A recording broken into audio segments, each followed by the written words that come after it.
Salam alaikum.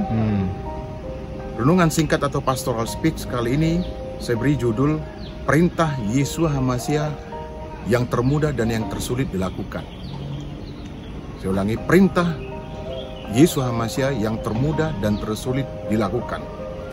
Nah, yang termudah adalah dari kitab Matius pasal 6 ayat 9 sampai 13 di bawah perikop hal berdoa. Ayat 9 ya bunyinya seperti ini. Karena itu berdoalah demikian. Bapa kami yang di sorga, dikuduskanlah namamu. Dan seterusnya ayat 10 sampai dengan 13. Nah, yang tersulit adalah dari kitab Matius pasal 7 ayat 1 di bawah perikop hal menghakimi.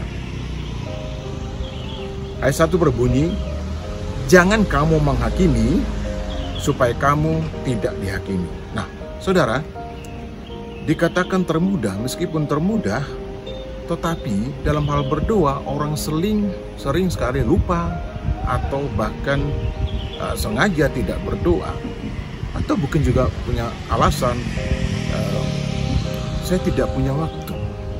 Nah itu, padahal apa sih sebenarnya susahnya untuk berdoa, mengucap syukur? Tidak perlu panjang-panjang sebagaimana doa tadi diajarkan oleh Tuhan Yeshua HaMashiach. Nah, yang tersulit ini soal menghakimi.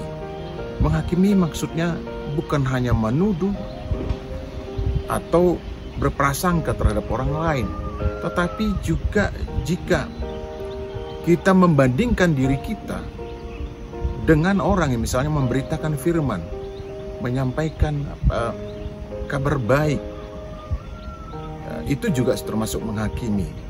Nah, umpamanya seperti ini, khotbahnya, pengajarnya itu saja. Khotbahnya atau pengajaran tidak ada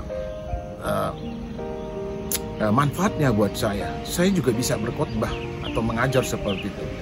Saya juga tahu saya banyak baca kitab suci. Saya banyak menguasai ayat-ayat misalnya yang bisa saya sampaikan juga kepada orang lain. Nah, ini juga termasuk menghakimi. Nah, ini yang tersulit karena seringkali pada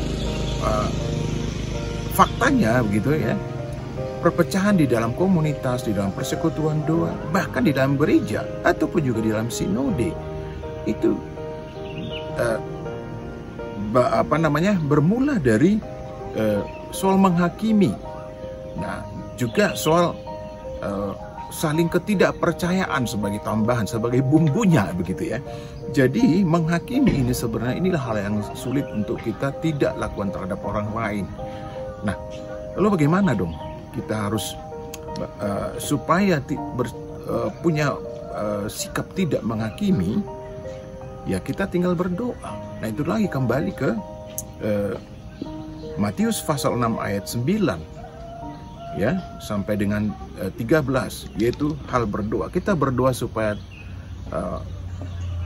Roh Kudus memberikan kita pengertian, dan kemudian kita juga memohon supaya tidak dengan secara serampangan atau sembarangan mengeluarkan pernyataan-pernyataan yang sifatnya memojokkan atau tidak mengakui atau bahkan melecehkan begitu ya si pemberita firman atau penginjil yang bersangkutan.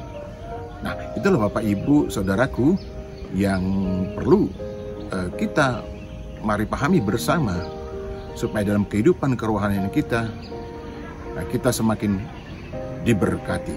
Terpujilah Bapa Yahweh Besim Yeshua HaMashiach Wero Kodes. Salam.